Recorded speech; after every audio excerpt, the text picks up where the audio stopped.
One tool, that is the entire configuration I gave this AI agent, bash, and nothing else.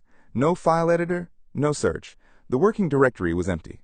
What came back was a 2 million line dataset, a program written in C, and an answer that ran 32 times faster than the agent's own first attempt. If you have ever put bash on an agent's allowed list, you have already granted all of this. So this is a video about one tool, the shell, and what it actually costs you. Not a tutorial, a demonstration, run once with no script, with the transcript on screen. Everything you are about to see came out of a single run, and one of the most interesting moments in it was not something I planned. Here is the setup. In full, allowed tools, bash. That is the only line that matters. The prompt asks for 3 things: generate a large web server log, answer a real question from it, then make that analysis at least 5 times faster, and prove the answer never changed. The 5 times target is measured against its own first version, not a stopwatch number I picked. The first thing it did was look around. Which interpreters exist here? Is there a compiler? How many cores? Nobody asked it to check. But when you have one tool, capability is the first unknown, and every plan it makes next depends on the answer. That reflex is what separates an agent from a script. Then something I did not plan. It reached for the write tool, which was never on the allowed list. The request came back refused. Watch what happens next. It does not stop and it does not ask me. It says, write needs permission. Let me try creating files via bash instead. 1 turn later, the file exists. This is worth slowing down for. The allowed list is a pre-approval list. It is not a wall. Write was still offered to the model. It simply was not approved. Bash was approved, and a shell can create files, so the boundary held for the tool and failed for the capability. That is the whole lesson of this video, and it arrived by accident in the first few turns. It wrote the file the way you would over a slow connection. A here document, piped straight into a new file by the shell. No editor involved anywhere. By the time the run finished, 8 files existed in a directory that started empty, including a log of about 100 megabytes. Not one of them was created by a write tool. 2 million lines. But 100 megabytes, 8 files, all of them created from an empty directory through a single tool. And the generator it wrote carries a fixed seed, so every number you are about to see reproduces exactly on a second run. That matters more than it sounds. It means the benchmark that follows is a real measurement, not a demo. The question it has to answer is deliberately awkward. For the 5 most requested paths, what is the 95th percentile response time, counting only successful requests? You cannot get there in one pass of counting. You have to group, filter, sort inside each group, and pick a rank. And critically, you can check whether the answer is right.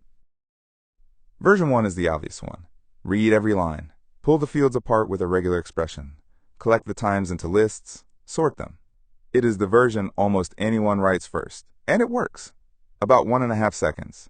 And then the agent did the thing that makes this whole exercise interesting. It measured it. 3 runs, best of 3, written down. That measurement is the part the other tools cannot do. A file editor can read this code and tell you what it says. It cannot tell you what it costs. Only running it can. Now there is a baseline, and everything after this is judged against it. That is the real argument for giving an agent a shell, and it has nothing to do with convenience. Reading code tells you what it claims. Running code tells you what is true. Measure, change, measure again. That loop needs execution. A shell is not a bigger tool than the others. It is a different way of knowing. Version 2 drops the regular expression and splits each line from the right instead, skipping the 2 fields the question never asks about. About 1/3 faster, and byte for byte the same answer.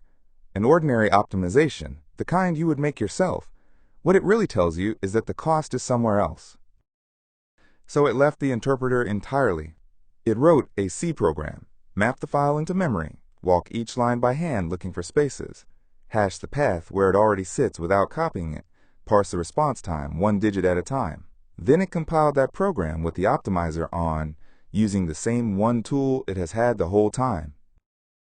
1 core, no interpreter, about 1/7 of a second. Then it split the file into chunks, snapped each chunk to the next line break so no record gets cut in half, gave every thread its own table, and merged them at the end. 8 threads. 0.05 of a second, 32 times faster than where it started. And this is the part one would put above the speed. Every version wrote to its own file, and every file was compared against the first one, byte for byte. All four share a single checksum.